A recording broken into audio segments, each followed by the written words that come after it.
Hello and welcome to news 18 India. मैं हूं आपके साथ पंकज भार्गव। अनिमेश नाथ।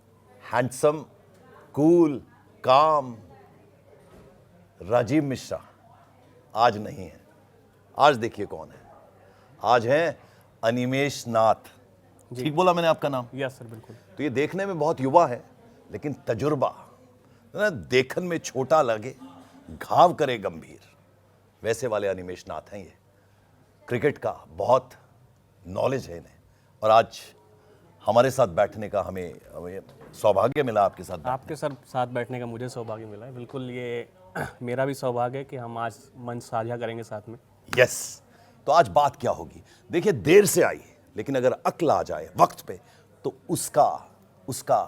उसके पैसे होते हैं। अमीनुल इस्लाम बुलबुल, ये नाम है किसका? बीसीबी के प्रेसिडेंट का। जी बिल्कुल। उन्होंने कहा कि 15 तारीख को जब पाकिस्तान और भारत आमने सामने होंगे तो ये जितने भी बोर्ड्स हैं, अगर इस साइड की हम बात करें, हमारे जितने भी पड़ोसी मुल्क हैं, वो एक साथ बैठेंगे और बर्फ पिघलेगी। तो देखिए, एक अक्लमंद आदमी अगर इस तरह का सोचता है, और खबरें तो ये भी हैं कि जो टीम है वो खेलना चाहती थी। जी बिल्कुल। और ये खेलना चाहते थे, लेकिन वो वहाँ की जो राजनीतिज्ञ हैं, पॉलिटिशियंस हैं, उन्होंने सारा खेल खराब किया। और नुकसान किसका होना था? नुकसान होना था बीसीबी का। ठीक बोला मैंने? बिल्कुल, बांग्लादेश का नुकसान ही हुआ इस पूरे सिनेरियो में। अगर आप बहुत ध्यान से देखें तो यहाँ पर सिर्फ नुकसान किसको झेलना पड़ा है? बांग्लादेश को।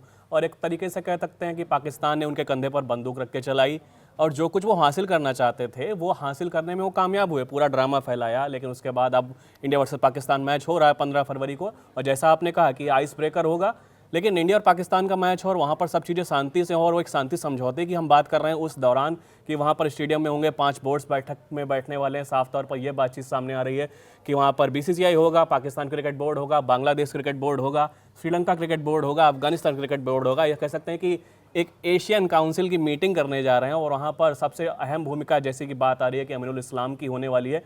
लेकिन उनकी भूमिका अगर उस समय ज्यादा अहम रहती, जहां पर वो अपने देश के राजनीतिज्ञों के सामने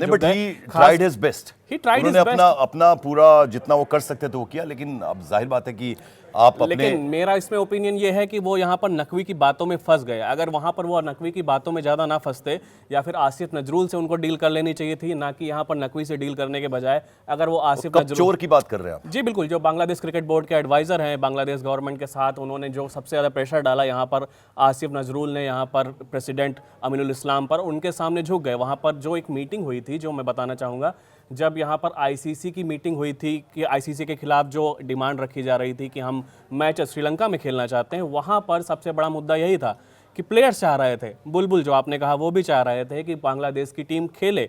हमने विरोध जता दिया, इतना बहुत है, लेकिन आसिफ नजरुल वहाँ पर सामने आए थे कि हम भाई ये बेइज्जती बर्दाश्त नहीं करेंगे। और उस बेइज्जती के चक्कर में क्या बेइज्जती वो खत्म हो गई। आप T20 वर्ल्ड कप में नहीं खेल रहे हैं, स्कॉटलैंड आपकी जगह पर खेल रही है। लेकिन अनिमेश देखिए, उसमें इंपॉर्टेंट चीज ये है कि आगे होने वाले जो नुकसान है उनको रिपेयर क्या कहीं तक। बिल्कुल। तो इसलिए उनको हम कहेंगे कि एक अच्छी सोच थी उनकी, कम से कम होस्टिंग राइट्स जो हैं बचा के ले गए, वरना कड़ी सजा मिल सकती थी। आईसीसी अब ये जब पूरा टूर्नामेंट हो जाएगा, होस्ट कंट्री है इंडिया, तो बहुत रिस्पॉन्सिबिलिटी है।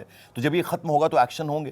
भाई, पाकिस्तान का जो रवैया रहा है और बांग्लादेश ने जो कुछ किया, वो आप नहीं खेल रहे, इतना बड़ा वर्ल्ड कप आप नहीं खेल रहे, तो वो अपने आप में ही सजा है जो उनको लेटर ऑन समझ आएगी, और समझ आनी शुरू भी हो गई है।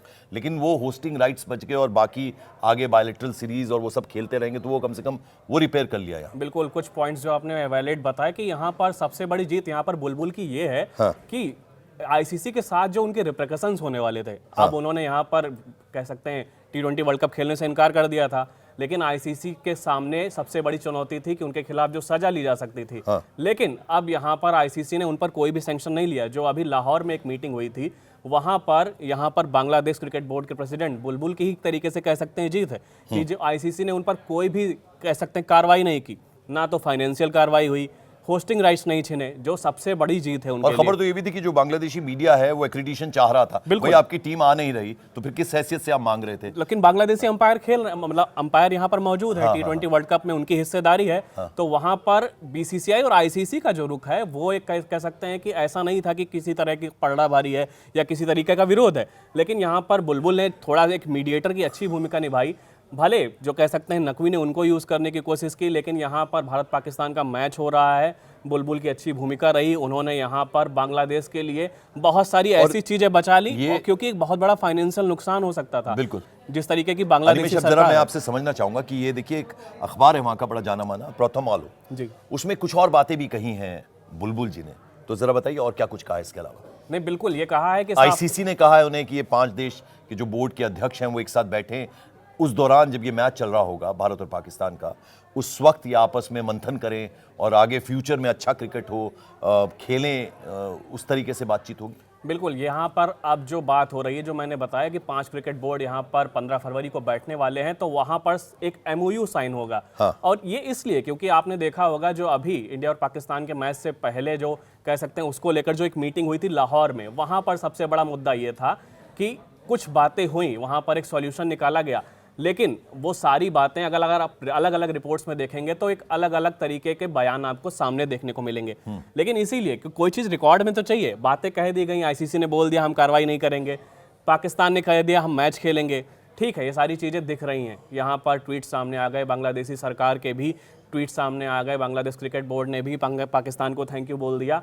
लेकिन यहाँ पर बांग्लादेश क्रिकेट बोर्ड को अगर अपने होस्टिंग राइट्स बचाने हैं और वो लिखित में भी तो चाहिए, तो यहाँ पर वो एक MOU पर साइन करने वाले हैं। चूंकि आप बहुत घुसते अंदर पढ़ते हैं खबरों को और क्या क्या चल रहा है, ये जो अलग तरह की पॉलिटिक्स खेल के अलावा शुरू हुई है, जो वो एक त्रिपक्षीय बैठक हुई थी लाहौर में, उसमें क्या कुछ डिसाइड हुआ? उसमें कहा गया, मनाया गया पाकिस्तान को, भैया आप हमारा तो नुकसान आपने कर दिया, आपका बहुत नुकसान हो जाएगा, इसलिए आप तो जाइए। क्या हुआ था उसमें? वहां पर सबसे बड़ी अहम भूमिका मैं एक और नाम लेना चाहूंगा, फिर वहां पर थे इमरान ख्वाजा जो कि आईसीसी के डिप्टी चेयर हैं। हाँ। और वो वहां पहुंचे थे लाहौर में, और वो एक ऐसा शख्स है जिसकी सबसे बनती है, कहते हैं ना कोई एक पॉलिटिकल ऐसा गेम चेंजर जो जहां भी जाता है और सबसे सांठगांठ बना लेता है। इमरान ख्वाजा पहुंचे, नकवी से भी उनकी अच्छी बातचीत है, बांग्लादेश क्रिकेट बोर्ड के प्रेसिडेंट बुलबुल से भी उनकी अच्छी बातचीत है, जय शाह के बहुत करीबी माने जाते हैं, और जो अभी मॉडर्न कॉन्स्टिट्यूशन है यहाँ पर आईसीसी का, उसको बनाने में उनकी अहम भूमिका रही है। और कहते हैं कि जब भी आईसीसी किसी भी तरीके की पॉलिटिकल टेंशन में फंसती है, इमरान ख्वाजा सबसे सामने खड़े हुए दिखाई देते हैं। लाहौर में भी वही हुआ। इमरान ख्वाजा और बुलबुल दो ऐसे शख्स थे जहां पर उन्होंने क्रिकेट को बचा लिया, कह सकते हैं, क्योंकि अगर जैसे पाकिस्तान या फिर कह सकते हैं बांग्लादेश से देश अगर खेलेंगे नहीं, आईसीसी इवेंट में उनकी हिस्सेदारी नहीं होगी, तो शायद कह सकते हैं वो जो क्रिस्प है, जो मज़ा है, वो खत्म हो जाएगा। लेकिन इमरान ख्वाजा और बुलबुल ने इसको बचाया, और वहाँ पर जो मीटिंग हुई, पाकिस्तान यहाँ पर अपना गेम खेलना चाहता था, लेकिन बुलबुल और इमरान ख्वाजा ने अपना गेम खेला, अपनी बिसात बिछाई। पाकिस्तान की एक तरीके से भद पिटती हुई दिख रही है पाकिस्तानी मीडिया तो अपने तरीके से रन बहुत बनाए और विकेटें भी ली, कामयाब हो गए। अब जरा ये मुझे बताइए कि यहाँ अब अभी तक भी सब वर्बली चल रहा है, कहीं लिखित तौर पे तो नहीं आया कि पाकिस्तान और भारत खेल रहे हैं? अभी आया है क्या इस तरह से? नहीं, बिल्कुल पाकिस्तान और भारत खेल रहे हैं, ये तो लिखित तौर पे आ चुका है। उस आईसीसी की जो मीटिंग हुई, इमरान ख्वाजा जिस मीटिंग में मौजूद थे, वहां का जो एक रिजल्ट अभी तक सामने आया है कि इंडिया और पाकिस्तान का मैच होने वाला है। ये बात तय हो चुकी है, क्योंकि यहाँ पर पाकिस्तान क्रिकेट बोर्ड की तरफ से भी ट्वीट आ चुका है, बांग्लादेश क्रिकेट बोर्ड ने उनको थैंक यू भी बोल दिया है साफ तौर पर, आईसीसी की तरफ से भी क्लैरिटी आ चुकी है। दादागिरी दिखा रहा था, दादागिरी कि हमें पैसे बढ़ाइए, हम हैंडशेक करेंगे, मैं पंकज जी और तीसरी चीज उन्होंने एक और बोली थी, मैं दादागिरी नहीं कहता हूं, मेरे पास उसके लिए एक ही शब्द है, गीदड़ भभकी। क्योंकि गीदड़ भभकी थी वो, गीदड़ भभकी इसलिए क्योंकि आपने सब कुछ कहा। दादागिरी मान रहे थे ना? दादागिरी तब मान सकते हैं ना कि जब आप आईसीसी को कुछ बोलें। आज मैं बोलूं, वो हमारी कहावत है, हम कॉर्पोरेट में हैं, तो वो कहते नहीं कि हम ट्वीट कर दें कि हम रिजाइन करने वाले हैं लेकिन एचआर को मेल ना करें। तो ये क्या हो गया कि हम एचआर को मेल नहीं कर रहे हैं कि नौकरी छोड़ने वाले हैं, लेकिन यहाँ पर ट्वीट डाल दे कि भाई मैं तो आज से नौकरी पर नहीं आऊंगा। पर हैंडशेक फिर नहीं होगा। हैंडशेक के लिए तो उन्होंने फिर से भीख मांगी है, पर वो होने नहीं वाला, के सामने नहीं होने नहीं वाला, क्योंकि आईसीसी ने उनकी शर्तों को मानने से इनकार कर दिया। 3 शर्तें रखी थी WTC में, इंडिया और पाकिस्तान के टेस्ट मैचेस हैं। पट्टी वगैरह बांध के खेलेंगे क्या? वो पहले की खबर थी कि वो वहां पर पहले, सबसे पहले जो इंडिया और पाकिस्तान का बॉयकॉट को लेकर जो इनका जो प्रोपेगेंडा था, उससे पहले सबसे बड़ा प्रोपेगेंडा ये था कि वो आईसीसी को लेटर लिखने वाले थे, और साफ तौर पर जब 15 फरवरी को कोलंबो में पाकिस्तान की टीम उतरती तो ब्लैक आर्म बैंड के साथ उतरते। लेकिन ब्लैक आर्म बैंड एक अलग तरीके का सिग्निफिकेंस रखता है क्रिकेट में, उसकी अहमियत अलग है। वो किन चीजों के लिए पहना जाता है, रिगार्ड के लिए, बिल्कुल, या कोई ऐसी चीज जो हो रही हो उसके खिलाफ, ये तो इसको तो साजिश का हिस्सा माना जाएगा और इसकी फिर से सजा हो सकती है, यही होगा वो आप कह सकते हैं ना, कछुए और खरगोश की दौड़ में कह सकते हैं पाकिस्तान हारा जरूर है, लेकिन अगर यहाँ पर कछुआ हार रहा है, धीमे दौड़ रहा था, वो कहेगा कि ये नहीं कि मैं धीमे दौड़ रहा था, मैं जानकर धीमे दौड़ रहा था। मुझे जरा ये बताइए कि बांग्लादेश का कितना नुकसान हुआ है, कुछ उसमें भी घुसे होंगे आप खबर में? बिल्कुल जी, फाइनेंशियल ये टूर्नामेंट ना खेलना, ये वर्ल्ड कप ना खेलना, हालांकि पाकिस्तान तो बच गया। पाकिस्तान बच गया, करोड़ों का नुकसान हुआ है, लेकिन यहाँ पर आईसीसी की तरफ से जो रेवेन्यू प्लेयर्स को जाता है, जो रेवेन्यू टीम्स को जाता है, क्योंकि यहाँ पर जो मुद्दा यही उठा था, प्लेयर्स ने बगावत की थी। जो आईसीसी को लेकर जो बांग्लादेश क्रिकेट बोर्ड की मीटिंग हुई, वहां पर कप्तान लिटन दास मौजूद थे। उन्होंने भी साफ तौर पर कहा कि हम भाई टूर्नामेंट खेलना चाहते हैं, T20 वर्ल्ड कप में शिरकत करना चाहते हैं, लेकिन वहां पर उनको मौका नहीं दिया गया। और जब यहाँ पर कह सकते हैं आसिफ नजरुल, जो कि बांग्लादेश क्रिकेट बोर्ड के स्पोर्ट्स एडवाइजर हैं, उन्होंने साफ ये भी कह दिया था कि हम कोई कंपनसेशन भी नहीं देंगे। और उन्होंने कहा कि अगर आप मैच खेलते हैं तो आईसीसी की तरफ से जो मैच फीस आपको मिलती है वो आपके खाते में जाती है, बांग्लादेश क्रिकेट बोर्ड को कुछ नहीं मिलता। तो यहाँ पर जो कह सकते हैं प्लेयर्स को सारा पैसा मिल रहा था, अब वो नहीं खेलेंगे तो प्लेयर्स का ही नुकसान होगा, लेकिन नुकसान करोड़ों का है। रेवेन्यू ब्रॉडकास्टिंग के जो राइट्स गए हैं यहाँ पर, खास तौर पर आईपीएल को लेकर भी बांग्लादेश क्रिकेट बोर्ड ने या बांग्लादेश सरकार ने बोल दिया कि हम टेलीकास्ट नहीं करेंगे। T20 वर्ल्ड कप के मैचेस को लेकर भी इस तरीके की कार्रवाई उन्होंने की, लेकिन ब्रॉडकास्टिंग राइट्स जाते हैं तो यहाँ पर आप समझ सकते हैं कि कितने करोड़ों रुपए का नुकसान है। और साथ में बांग्लादेश क्रिकेट बोर्ड जो कह सकते हैं कि, और खासकर पाकिस्तान क्रिकेट बोर्ड, ये दो ऐसे बोर्ड हैं जो आईसीसी के रहमो करम पर ही चलते हैं। 50% रेवेन्यू लगभग वहीं से आता है। तो ऐसे में अगर आप उनके साथ बगावत करते हैं तो आपकी फीस तो गई, और बांग्लादेश क्रिकेट बोर्ड के जो खिलाड़ी हैं वो यहीं से पैसा कमा पाते, वो भी चला गया। सोशल मीडिया का ज़माना है, हम अपने इंडियन खिलाड़ियों को भी देखते हैं, उनकी नाराज़गी सोशल मीडिया पर निकलती है या किताबें छपती हैं। आपको लगता है कि ये बहुत बड़ा काला अध्याय की तरह है बांग्लादेश के लिए और पाकिस्तान के लिए भी? कभी ये जो खिलाड़ी, जैसा हमने शुरुआत में ही डिस्कस किया कि प्लेयर्स वांटेड टू प्ले, यहाँ हम बुलबुल की बात कर रहे थे, अमीनुल इस्लाम की बात कर रहे थे, वो चाहते थे कि खेल हो, लेकिन वो पॉलिटिक्स में फंस गया और सारा मामला नहीं हो पाया। कभी कोई किताब निकलेगी, बांग्लादेश कोई खिलाड़ी लिखेगा, कभी अपना रिएक्शन देगा कि भैया कितना बुरा किया हमने कि इतना बड़ा टूर्नामेंट हमने नहीं खेला? बिल्कुल, ये लगेगा तो बुरा, क्योंकि आप देखिए, अगर आप खिलाड़ी होते हैं और आप इस तरीके का आईसीसी इवेंट नहीं खेल पाते हैं तो आपके लिए, आपके करियर पर ये बहुत बड़ा दाग है। और ख़ास तौर पर क्योंकि इसमें से कुछ ऐसे खिलाड़ी होंगे जो अगला वर्ल्ड कप अगर मान लीजिए 2 साल बाद आता है तो वहाँ पर शायद खेलने लायक ना रहें, उनका रिटायरमेंट आ जाए, तो उनके लिए वो एक बड़ा मौका चला गया। दूसरी बात, यहाँ पर जो बुलबुल थे, उन्हीं की दम पर पाकिस्तान के साथ साथ मिलकर यहाँ पर बांग्लादेश क्रिकेट बोर्ड आगे आगे कूद रहा था, क्योंकि बुलबुल एक ऐसे शख्स हैं जिनकी आईसीसी में अच्छी खासी पैठ है, पहले भी वो आईसीसी में रह चुके हैं, तो उनको ये लगता था कि बुलबुल सब कुछ मैनेज कर सकते हैं। लेकिन यहाँ पर बांग्लादेश की सरकार इतनी सख्त हो गई कि उन्होंने सारे डिसीजन अपने पास ले लिए। और पाकिस्तान क्रिकेट बोर्ड में भी आप यही देखेंगे, जो पूरा ड्रामा हुआ उसमें सबसे अहम भूमिका पाकिस्तान सरकार की रही। नकवी भी पाकिस्तान सरकार के ही नुमाइंदे हैं। अब ऐसे लोग जब क्रिकेट बोर्ड चलाते हैं तो वहाँ पर इसी तरीके की चीज़ें सामने आती हैं कि यहाँ पर क्रिकेट के बारे में नहीं सोचते, आप अपनी पॉलिटिक्स के बारे में सोचते हैं। यहाँ पर कह सकते हैं जो पाकिस्तानी पीएम है, उन्होंने सोचा कि इंडिया का बॉयकॉट करेंगे और हमारा झंडा ऊंचा हो जाएगा, हमारे जो पाकिस्तानी लोग हैं वो हमारे बारे में अच्छी चर्चाएं करेंगे, लेकिन ऐसा नहीं हुआ। और यहाँ पर बांग्लादेश क्रिकेट बोर्ड में भी प्लेयर्स यही चाहते थे और वहां पर बांग्लादेश क्रिकेट बोर्ड के प्रेसिडेंट भी चाहते थे, लेकिन आसिफ नजरुल के सामने सबको झुकना पड़ा, कह सकते हैं पॉलिटिक्स के सामने झुकना बिल्कुल पड़ा। और हम ये जिक्र कर रहे हैं किसका, एक प्रथम आलो, एक आला, एक अखबार है बांग्लादेश का, जिसमें ये साक्षात्कार हुआ, इंटरव्यू हुआ अमीनुल इस्लाम बुलबुल का, जिसमें उन्होंने तमाम बातें कही। एक और बड़ी इंपॉर्टेंट बात उन्होंने कही कि एक कहते हैं ना फॉर्मल समझौता, औपचारिक एक समझौता तैयार करने जा रहे हैं एमओयू में। उसमें क्या क्या बातें उसमें हो सकती हैं आपको लगता है? क्योंकि वो कह रहे थे कि ये अनिश्चितता का जो दौर है ये कम से कम खत्म हो और अच्छे क्रिकेट के लिए future for BCB and future for Bangladeshi team. बिल्कुल, जो मैंने कहा कि अभी जो लाहौर में मीटिंग हुई थी वहाँ पर बहुत सारे, एक इंडिया और पाकिस्तान मैच के अलावा बहुत सारी अनौपचारिक बातें हुई, जिस वजह से हमने ये सब खबरें भी देखी कि आईसीसी के सामने यहाँ पर 3 शर्तें रखी गई, बीसीसीआई के सामने शर्तें रखी गई कि यहाँ पर इंडिया और पाकिस्तान के मैचेस हों, बायलैटरल सीरीज हों। लेकिन इन सारे मुद्दों का या फिर इन सारे बातों का अगर निचोड़ निकाला जाए तो यहाँ पर बांग्लादेश के लिए क्या बचा है? अमीनुल इस्लाम इसके बारे में ज़्यादा सोच रहे हैं और वो चाहते हैं कि कैसे भी वो बांग्लादेश क्रिकेट बोर्ड को जो नुकसान हो सकता है उसको बचा लें। और इसीलिए कह सकते हैं 15 फरवरी को ये 5 बोर्ड यहाँ पर बैठते हुए नजर आएंगे। और एमओयू की बात जो की जाए तो वहाँ पर समझौते पर जो सबसे अहम बातें हो सकती हैं कि लिखित में ये लिख दिया जाए कि भाई बांग्लादेश क्रिकेट बोर्ड पर कोई भी औपचारिक कार्रवाई नहीं होगी, उनके होस्टिंग राइट्स नहीं छीने जाएंगे, क्योंकि होस्टिंग राइट्स अगर किसी भी क्रिकेट बोर्ड से छीनते हैं तो उनको बहुत बड़ा आर्थिक नुकसान झेलना पड़ सकता है। साथ साथ यहाँ पर आगे चलकर वो भारत से अपने रिश्ते भी क्लियर करना चाहेंगे, क्योंकि आईपीएल में अगर भागीदारी नहीं होगी तो इससे भी बांग्लादेशी क्रिकेट बोर्ड के प्लेयर्स को बड़ा नुकसान झेलना पड़ सकता है। और फिर जैसे इंडिया और पाकिस्तान का रिश्ता खराब हुआ है, क्रिकेट में उनकी बायलैटरल सीरीज कितने लंबे समय से नहीं हो रही है, अगर यही चीज़ बांग्लादेश के साथ होती हुई दिखती है, तो यहाँ पर बांग्लादेश क्रिकेट बोर्ड को बड़ा नुकसान हो सकता है। तो यहाँ पर मेन मुद्दा तो होगा कि होस्टिंग राइट्स ना जाएं, साथ साथ यहाँ पर बीसीसीआई से जो उनकी तलखी है उसमें थोड़ी सी नरमी आए, लेकिन औपचारिक रूप से यहाँ पर होस्टिंग राइट्स और खासकर क्योंकि ये फैसला है कि जो आईसीसी की एक डीआरसी कमेटी होती है, कह सकते हैं वहाँ पर जो लीगल मुद्दे होते हैं उनकी सुनवाई होती है, और उसको लेकर यहाँ पर अब बांग्लादेश ने अपने रास्ते खुले रखे। अब बिल्कुल आखिरी चरण में छोटा जवाब दीजिएगा, उसके बाद हमें बहुत सारे जो दर्शक हमें कमेंट्स भेजते हैं उस पर भी हम बातचीत करेंगे। जरा अब आखिर में ये बताइए कि पाकिस्तान वो ट्रॉफी लेकर आएगा इस बार, हमें देगा वो जो हमें चोर कर बैठे हैं, वो अपने घर ले गए अभी तक वापस नहीं दी, कुछ ऐसी उम्मीद नजर आ रही है आपको? अब चोर अपनी चोरी कैसे छोड़ सकता है, इसको लेकर तो कुछ नहीं कह सकते। और इसको लेकर बीसीसीआई के सेक्रेटरी देवजीत सैकिया ये क्लियर कर चुके हैं कि जो ये एशिया कप हुआ था वो एशियन क्रिकेट काउंसिल के अंडर में आता है, और उस पर आईसीसी की कोई पकड़ नहीं है, बीसीसीआई की कोई पकड़ नहीं है। और इस समय एशियन क्रिकेट काउंसिल के जो अध्यक्ष थे वो मोहसिन अली नकवी थे, इसलिए यहाँ पर उसको लेकर जो प्रोसीजर है वो चलता जा रहा है, और भविष्य में हो सकता है कि वो ट्रॉफी मिल जाए।